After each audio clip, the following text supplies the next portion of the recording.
आइए अब शेयर बाजार का अपडेट आपको दें। शानदार तेजी के साथ आज बाजार हुए बंद। निफ्टी 429 अंक चढ़कर 22,828 के पास बंद हुआ, तो सेंसेक्स 1310 अंक चढ़कर 75,157 के पास हुआ बंद। वहीं निफ्टी बैंक 762 अंक चढ़कर 51,000 के पास बंद हुआ। बाजार के तमाम अपडेट्स दे रही हैं जानवी।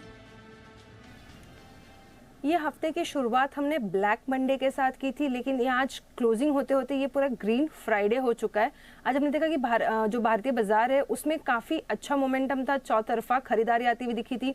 जो ट्रम्प से जो टैरिफ है उसे 90 डेज पॉज मिलने के बाद एक अच्छी पूरी बाजार में एक अच्छी खरीदारी का माहौल बनता हुआ दिखा है। साथ ही साथ कुछ ऐसे सेक्टर्स है जिन्हें China+1 मैन्युफैक्चरिंग स्ट्रेटेजी के चलते वहाँ पे फायदा मिला, जिसके चलते वहाँ पे भी हमें एक्शन आते हुए दिख रहे हैं। निफ्टी, बैंक निफ्टी, सेंसेक्स तीनों में ही हम देखें तो काफ़ी अच्छा एक्शन वहाँ आता हुआ दिखा था।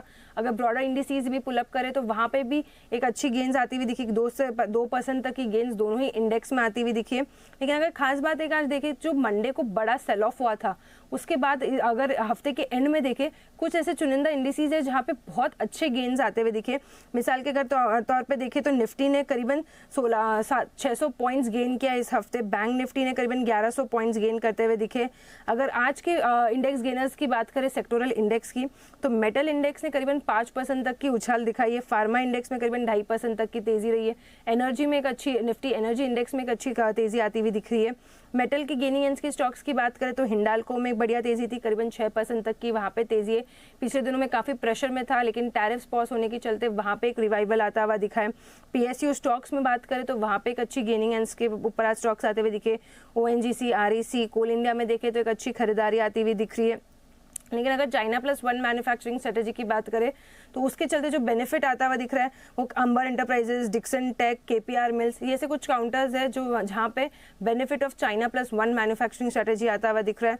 खबरों के स्टॉक्स की बात करें तो बायोकॉन में खबरों के चलते असर आता हुआ दिखा। भारतीय हेक्सोकॉम, इन्होंने फिलहाल के लिए अपने इंडस टावर्स का पे जो सेल करने वाले थे अपने कुछ असेट्स का, उसे अबेंस में रखा है, तो कुछ पॉजिटिव मान रहे एनालिस्ट, उसके चलते एक अच्छी खरीदारी आती हुई दिख रही है। दीपक नाइट्राइट में खबरों के चलते असर आता हुआ दिख रहा है। अगर वॉल्यूम स्टॉक्स की बात करें तो अतुल में एक अच्छे गेंस थे, आज हाई वॉल्यूम ट्रेड जो है 10% ऊपर ये काउंटर क्लोज हुआ है। पीआई इंडस्ट्रीज में करीबन 9% तक की तेजी आई थी। वहीं इस बीच कुछ चुनिंदा लूजिंग एंड की काउंटर की स्टॉक्स की बात करें तो मुथूट फाइनेंस, जो आरबीआई का ड्राफ्ट सर्कुलर आया है उसके बाद काफ़ी ब्रोकरेजेस ने डाउनग्रेड किया, जिसके चलते वहाँ पे पिटाई होती हुई दिखी। 6% तक की गिरावट वहाँ आती हुई दिखी। Sheela Foam, Max Healthcare, यहाँ पे गिरावट आती हुई दिखी है। आईसीआईसीआई लोम्बार्ड, ट्यूसडे को इसके नतीजे है, उसके पहले यहाँ पे गिरावट है, करीबन 4% नीचे ये काउंटर क्लोज हुआ है।